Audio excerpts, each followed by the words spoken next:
आयोजन में पूज्य चरणों ने उपस्थित होने का निर्देश दिया था और उस सौभाग्य के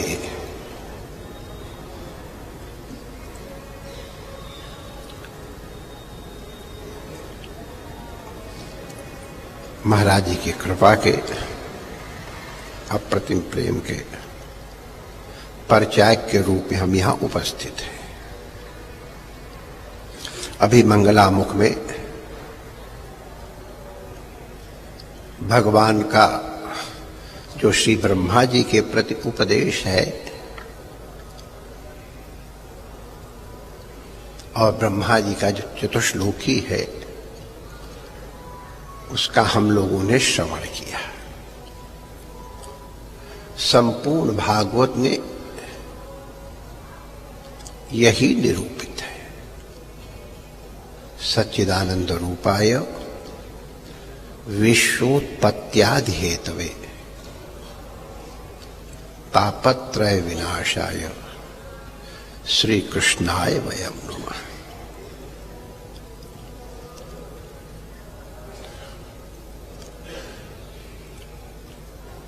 श्री कृष्णाय वयं नमः। ये हम कार्षणी है, इसलिए इस श्लोक का हमने उदाहरण दिया है, वरना इस श्रीमद् भागवत में उस परम तत्व को जो उसका स्वरूप है उसका वर्णन गुणातीत कोई रूप में, स्वरूपातीत के रूप में, अभिन्न निमित्तोपादान कारण के रूप आदि में किया गया है। चराचर में वही व्याप्त है और श्री गुरु तत्व के लिए भी कहा जाता है व्याप्तम येन चराचरम तस्मै श्री गुरवे नमः। तो ये जो परम तत्व है जिसके श्रवण के लिए हम सब यहां समवेत हैं और गुरु तत्व जो हमको हमारे ऊपर अत्यंत कृपा वर्षण करते हुए व्यास आसन को संशोभित करके श्रवण करा रहे हैं, वो भी व्याप्तम येन चराचरम ही है। आप कृपया हमारी इस वाणी को अन्यथा न समझे। श्रीमद् भागवत का ये सिद्धांत आपकी सेवा में निवेदन कर रहा हूं।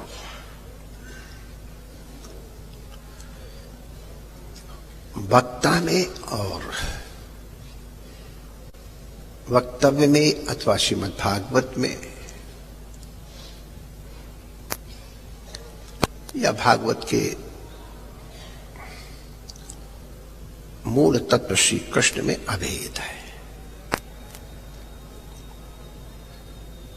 श्रीमद् भागवत को श्रीमद् भागवत के ही प्रमाण से, हमारे यहां विद्वानों की एक परंपरा है कि उसमें उस ग्रंथ से ही प्रमाण देते हैं, फिर प्रमाणांतर से उसकी पुष्टि की जाती है, लेकिन मुख्यतः प्रमाण उसी ग्रंथ से दिया जाए तो उसको साधु माना जाता है।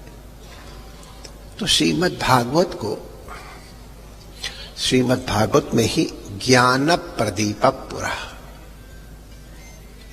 ज्ञान प्रदीप कहा है।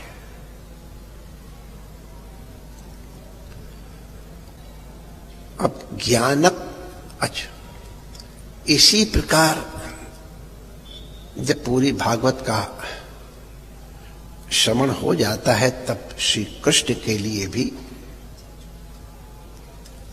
ज्ञान प्रदीप कहा जाता है।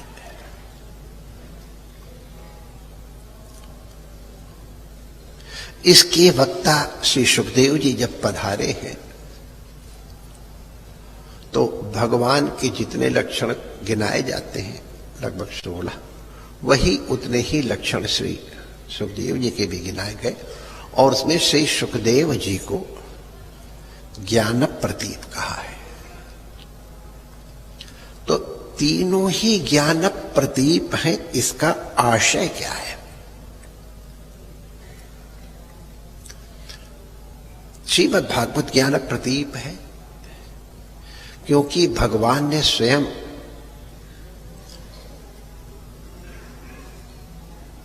स्पष्ट किया है कि मैं अब ये लीला स्मरण के बाद कहीं शेष शैया में विश्राम करने नहीं जाऊंगा, क्षीर समुद्र में नहीं जाऊंगा, वैकुंठ इत्यादि में नहीं जाऊंगा। भागवत अर्णव में मैं प्रवेश करूंगा। इसलिए श्रीमद् भागवत को श्री कृष्ण की वांग्मय मूर्ति कहा जाता है। श्री कृष्ण में और श्रीमद् भागवत में कोई भेद नहीं है। इसलिए ज्ञान प्रदीप श्री कृष्ण अभी कृष्ण भी ज्ञान प्रदीप है, श्रीमद् भागवत भी ज्ञान प्रदीप है। आपने देखा होगा पूज्य चरणों ने श्रीमद् भागवत को जैसे श्री कृष्ण को मुकुट धारण कराया जाता वैसे धारण कराया है, क्योंकि श्री कृष्ण रूप है। लेकिन केवल श्रीमद् भागवत ही श्री कृष्ण रूप नहीं है। सुखदेव भगवान भी, सुखदेव आसन पर विराजमान भी ज्ञान प्रदीप ही है। क्योंकि हम लोग जानते हैं कि ज्ञान होने पर ज्ञाता, ज्ञान और ज्ञेय की त्रिपुटी समाप्त हो जाती है। उस परम तत्व में पहुंच करके हेरनहार हेरा जाता है। नमक की डली समुद्र में जाती है तो समुद्र ही बन जाती है। इसी प्रकार श्रीमद् भागवत में यह ज्ञान परम तत्व में पहुंचने पर ज्ञाता भिन्न नहीं रह जाता है ज्ञेय से, और तद ज्ञान भी है वो भी वही होता है। तो वही ये ज्ञाता ज्ञान ज्ञेय की त्रिपुटी का एकत्व आपके सामने पता नहीं किस सौभाग्य से प्रस्तुत है। इतना पवित्र देश, इतना पवित्र काल, इतना दिव्य और भव्य अद्भुत स्थल, और पूज्य महाराज जी के लिए तो क्या कहा जाए। श्रीमद् भागवत को पारमहंस संहिता कहा जाता है। पारमहंस संहिता माने परमहंसों की संहिता है। तो परमहंसों की संहिता को परमहंस परिव्राजकाचार्य वर्य से अधिक बढ़िया उत्तम और कौन स्पष्ट करेगा। हम सब जानते हैं पद के द्वारा तो वो किस ऊंचाई पर है वो दुनिया जानती है, लेकिन हम आप लोगों को ज्ञात है ये पद आदि तो महाराज जी के विराजमान होने से अलंकृत हुए हैं, वो महाराज जी के अलंकरण नहीं है। महाराज जी ने कृपा करके उन्हें स्वीकार कर लिया है, इससे उनकी शोभा बढ़ गई है। और ये जो कि हम लोग जानते हैं कि हम लोग व्यर्थ के वो नहीं करते हैं, प्रशंसा सभी स्वीकार करते हैं। गरिमा में हो गया पद, तो ऐसे गरिमा में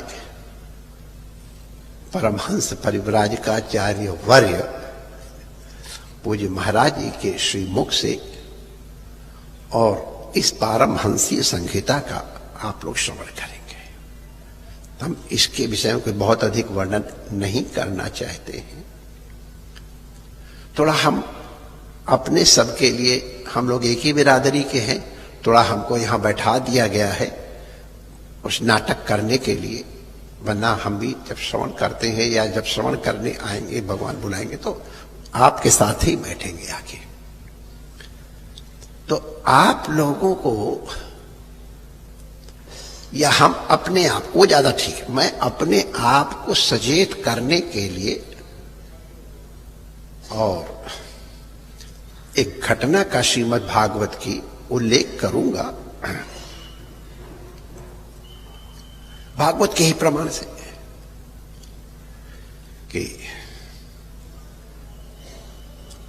वसुदेव जी के पुत्र हैं श्री कृष्ण, साक्षात पर ब्रह्म है, सच्चिदानंद रूपाय विश्वोत्पत्त्यादि हेतवे हैं, ब्रह्म हैं, सर्वज्ञ सर्वसमर्थ हैं, कृष्णम वंदे जगद्गुरुम हैं। इन सब विशेषणों के होते हुए भी उनके अपने पिता का अभी अज्ञान परिपूर्णतया निवृत्त नहीं हुआ, भगवान सच्चिदानंद स्वरूप स्वयं नहीं कर सके। आप उसमें इनकी भगवान की सामर्थ्य में न्यूनता न कल्पित करें, ये तो घोरतम अपराध होगा। गुरु कितना श्रेष्ठ और महान है यह आवश्यक नहीं है, शिष्य की शिष्यता, शिष्यत्व कितना महान है, शिष्य का, श्रोता का समर्पण कितना महान है, तभी गुरु के वाक्यों का प्रभाव होता है। तद विधि प्रणिपाते न परिप्रश्ने न सेवया तद अभिज्ञानार्थम गुरुम एव अभिगच्छेत। एक कार लगाकर इन्हें सबका व्यावर्तन कर दिया गया है। तो गुरु कौन है? जिसके ऊपर हमको परम श्रद्धा है, किसी भी प्रकार से इतना भी यदि संदेह है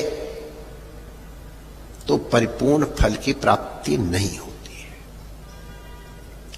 श्री वसुदेव जी को ही देख लो, भगवान रोज एक बार दर्शन करो तो भगवान का सब कल्याण हो जाता है, लेकिन भगवान रोज दर्शन करने आते हैं।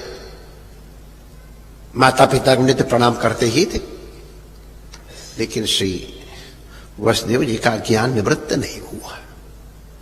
तब उनके अज्ञान की निवृत्ति के लिए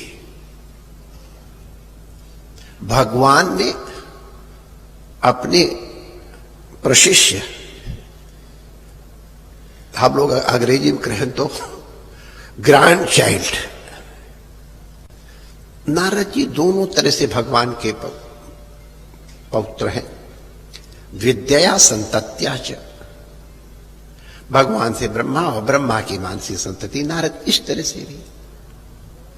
और विद्या से भगवान ने, अभी हम लोगों ने जो श्लोक का श्रवण किया, भगवान ने कृपा करके प्रदान किया ब्रह्मा जी को। तो जो ज्ञान ब्रह्मा जी को प्रदान किया भगवान नारायण ने, श्री कृष्ण ने, वही ज्ञान ब्रह्मा जी ने नारद जी को दिया। और ये गुरु परंपरा अब तक चली आ रही है, ये वही परंपरा है, वही एक दीपक से दूसरा दीपक जलते हुए यहां तक पहुंचा है। तो पौत्र है दोनों तरह से, उनको उन्होंने भेजा, जाओ हमारे पिता का संदेह निवृत्त करो। तो उसमें कारण क्या था? भगवान के दर्शन करने के अनंतर भगवान ने कुरुक्षेत्र में और अन्यत्र भी प्रयास किया, ऋषियों ने भी किया, लेकिन नहीं अभेदानुभूति या तत्वानुभूति हुई। तो फिर नारद जी ने अंत में बताया, जब इन्होंने कहा वसुदेव जी ने श्रवण करने के बाद नारद जी से, तो मैं पूछा कि क्या बात है, वसुदेव जी को ज्ञान क्यों नहीं हुआ? तो उनका अभी भी श्री कृष्ण के प्रति पुत्रात्मक स्नेह था। तो पुत्रात्मक स्नेह के कारण गुरुत्व बुद्धि दृढ़ नहीं हो पा रही थी। नारद जी के प्रति उनकी गुरुत्व बुद्धि दृढ़ हो गई। एकादश स्कंद में ये वर्णन आता है। तो जब नारद जी पहुंचे हैं वसुदेव जी के पास, तो वसुदेव जी ने विधिवत उनकी पूजा की और भगवान करके उनको संबोधन किया, गुरुत्व स्वीकार किया। आपके आने मात्र से मैं कृतार्थ हो गया। तो भी सत्संग की दृष्टि से मैं आपसे कुछ पूछना चाहता हूं, और यही वाक्य कह करके हम लोग अपनी तैयारी कर लें। इसलिए मैं अपने आप को और अपने आप के साथ साथ आप भी हमारी बिरादरी के हो, श्रोता हो, तो अपने को सावधान करते हैं। ऐसे महापुरुष के द्वारा श्रीमद् भागवत श्रवण करने जा रहे हैं हम लोग, और भागवत श्रवण करने के भागवत श्रवण करने की इच्छा भी हो तो भी शुश्रूष भी तत्क्षणात् सद्या हृदय अवरुद्धते। भागवत श्रवण करने की मन में इच्छा भी आ जाए, दृढ़ इच्छा, संकल्प पूर्वक। जैसे भागवत तो श्री धुंधकारी जी के निमित्त गोकर्ण जी ने श्रवण कराई थी, लेकिन केवल धुंधकारी का कल्याण हुआ, श्रवण सब ने किया था, लेकिन धुंधकारी का ही कल्याण हुआ, अन्य का नहीं हुआ। जिज्ञासा की गई, आखिर श्रवण तो हम सब ने किया, इसका कल्याण हो गया, हमारा क्यों नहीं हुआ, अन्य श्रोताओं का। तो वहां उत्तर दिया गया है। ये हम लोगों को सावधान करने के लिए चर्चा की जा रही। सुना तो सबने, लेकिन न तथा श्रम मननम कृतम। श्रवण तो किया, मनन भी किया होगा, क्योंकि तथा लिखा है। तथा माने मनन किया होगा थोड़ा बहुत, लेकिन तथा मैंने जैसे धुंधकारी रात दिन चिंता कर रहा था कैसे हमारा कल्याण हो, तो उस तरह से मनन नहीं हुआ, इसलिए धुंधकारी का कल्याण हो गया, इतर का नहीं हुआ। इसके माने मनन आवश्यक है। तो मनन कैसे होगा जब तक श्रवण नहीं होगा? तो श्रवण कैसे हो, वो चर्चा हम करने जा रहे हैं। श्री वसुदेव जी ने नारद जी को हाथ जोड़ करके कहा, भगवन श्रोतुमिच्छामि धर्मान भागवतांस्तव।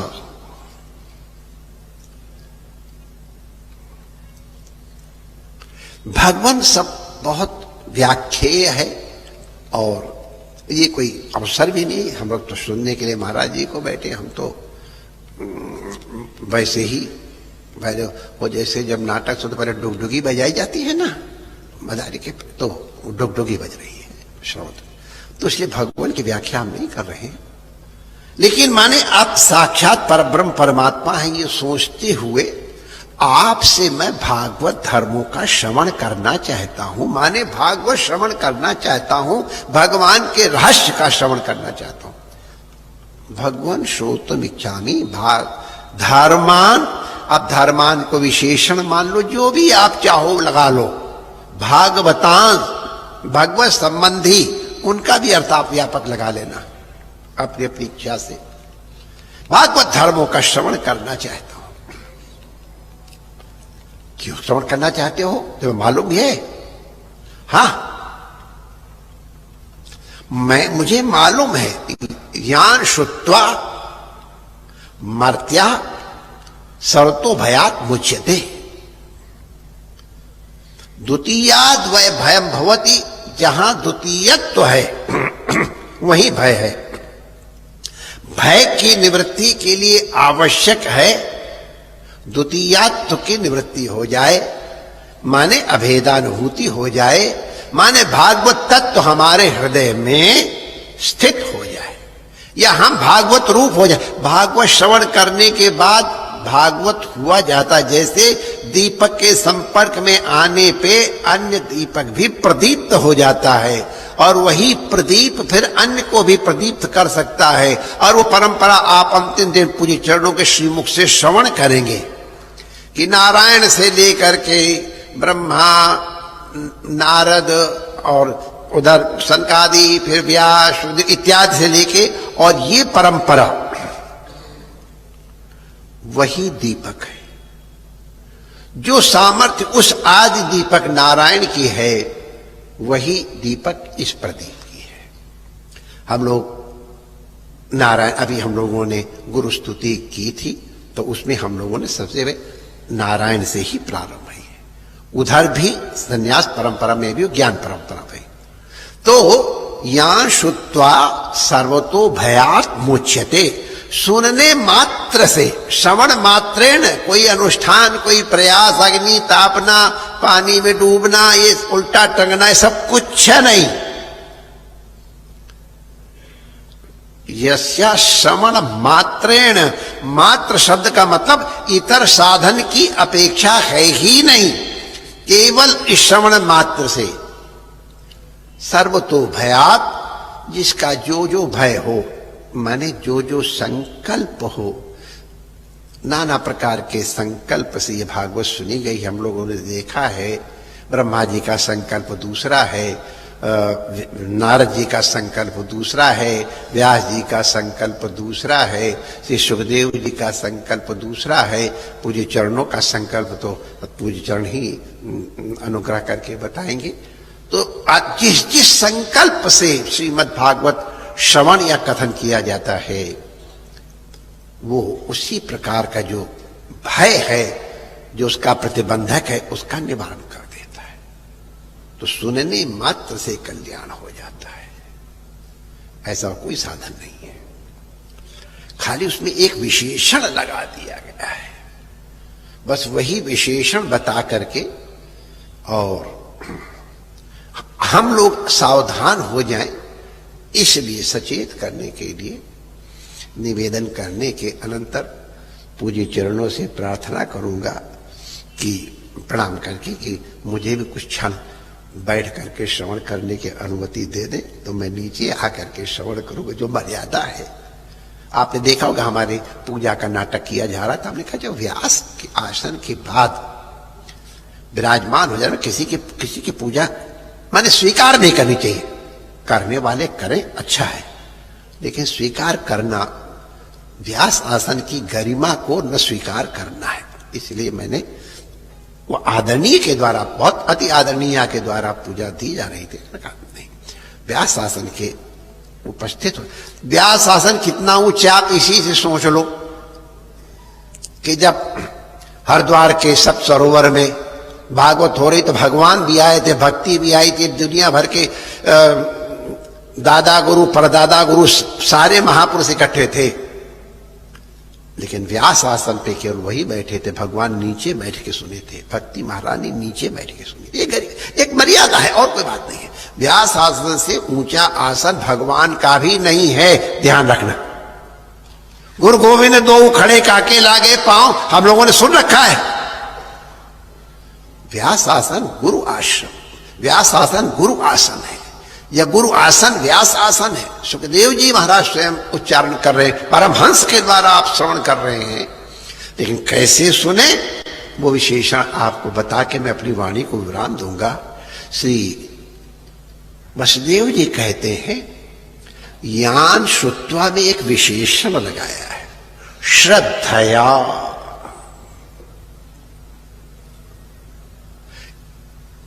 श्रद्धया श्रवण मात्रेण। श्रद्धा एक बहुत व्यापक शब्द है। सर्वथा अहंकार शून्यत्व श्रद्धा का एक लक्षण है। परिपूर्ण समर्पण श्रद्धा का एक आदौ श्रद्धा।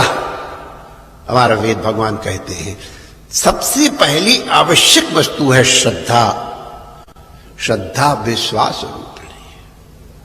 तो इसलिए याम श्रुत्वा श्रद्धया मर्त्या, मर्त्या माने केवल मनुष्य नहीं, पशु पक्षी भी, उनका भी कल्याण हुआ है, हमने अनुभव किया है, प्रमाण हो।